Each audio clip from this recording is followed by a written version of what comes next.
اللہ اکبر، مدینہ منورہ سے لے کے کربلا تک سکینہ کو کچھ مانگنا ہوتا تو بابا سے نہیں مانگتی، چچا عباس سے مانگتی۔ آج سکینہ 3 دن کی پیاسی ہے، ننھا سا 6 مہینے کا معصوم بھیا پیاسا ہے۔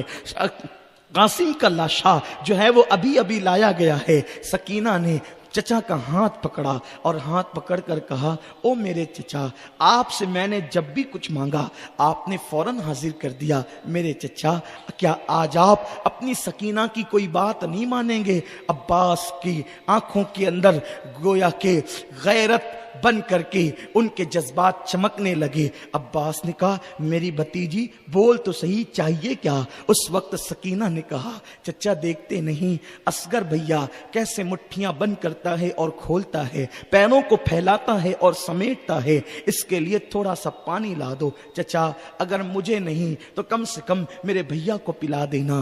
چچا نے جیسے ہی بھتیجی کی بات سنی مشکیزے کو کندھے پہ ڈالا اور کہا، سکینہ اس وقت تک تیرا چچا اب واپس نہیں آئے گا جب تک کہ پانی نہ لائے۔ عباس بڑے بہادر تھے، ان کی بہادری کے چرچے آپ جانتے ہیں، تاریخ میں پڑھ سکتے ہیں۔ اللہ اکبر، یہ جیسے کندھوں پہ مشکیزہ ڈال کر کے نکلے، ہاتھ میں تلوار تھی، علی کا بیٹا اللہ اکبر ضرب ید اللہ بن کر، زور ید اللہ بن کر اللہ اکبر جیسے اشقیاں کے صف میں گھسا اور ان کو پار کرتے ہوئے دریائے فرات پر پہنچا۔ یہ کوئی قصہ نہیں، یہ کسی افسانہ نگاری نہیں، بلکہ یہ تاریخی حقیقت ہے۔ جیسے ہی عباس دریائے فرات پر پہنچے، اشقیاء میں ہمت نہ ہوئی کہ عباس کا جو ہے وہ مقابلہ کر سکے۔ ادھر عباس نے اپنے گھوڑے کے دونوں پیر دریا میں ڈال دیے اور اس کے بعد نیچے اتر کر کے آپ نے پانی بھرا۔ پانی بھرنے کے بعد مشکیزے کو کندھے پہ ڈالا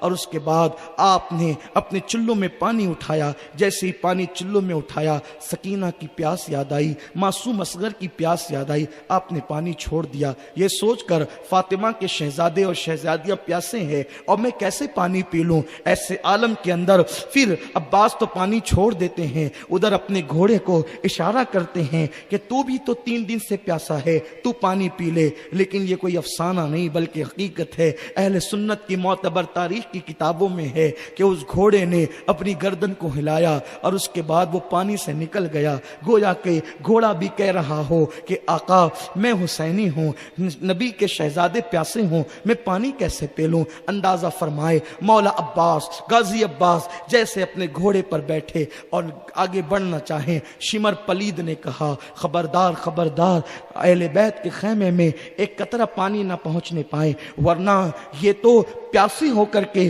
اس طرح لڑتے ہیں، تو اگر یہ لوگ پانی پی لیں گے تو یہ لشکر ٹک نہیں پائے گا۔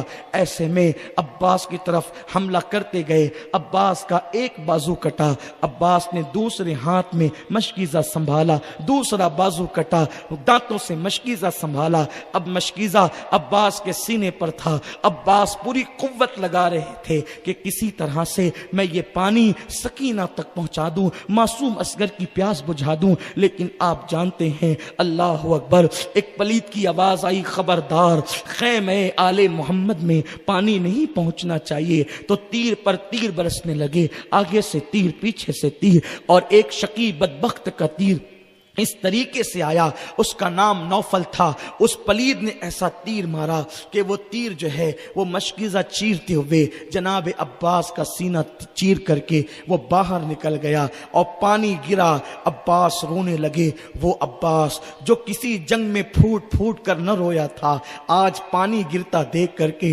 پھوٹ پھوٹ کر کے روتا ہے۔ جیسے ہی پانی گرا، عباس کو چاروں طرف سے گھیر لیا گیا اور اس کے بعد عباس پہ تیر اور تلواروں کے حملے کر دیے گئے۔ غازی عباس، آپ جانتے ہیں اگر کوئی بائک چلاتے چلاتے گرتا ہے تو وہ اپنے ہاتھوں کا سہارا لیتا ہے، ہاتھ کا سہارا اس لیے لیتا ہے کہ اس کا سر بچ جائے گا، اس کا سینہ بچ جائے گا، لیکن جس کے دونوں ہاتھ پہلے ہی کاٹ دیے گئے ہوں، اللہ اکبر، وہ عباس جب گھوڑے سے زمین پر آتا ہے تو غازی عباس آواز دیتے ہیں، یا حسین ادرکنی، وا